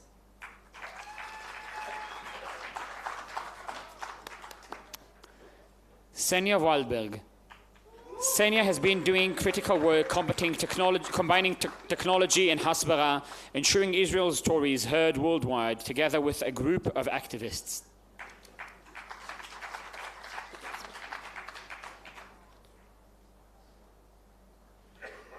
Rabbi Tuli Weiss. As the founder of Israel 365, Rabbi Weiss has spent 13 years relaying Christian support for Israel. Since the war, he has emerged as a leading advocate for sovereignty in Judea and Samaria and a strong opponent of Palestinian statehood through the establishment of the Keep God's Land and Israel 335 Action, a new party in the World Zionist Congress. Thank you so much for all of your work. We're going to have some closing remarks by Danny Lewis. I just want to, at the end, invite everyone that received an award and that is still here. I know some had to leave, to come for a group photo. Jerusalem Post asked it, so if you want to be in it. But before we do that, I just want to say thank you to a very special person, and that's Ariella Daniels. She's the reason this event happened, and so we also want to give her a certificate. Come here.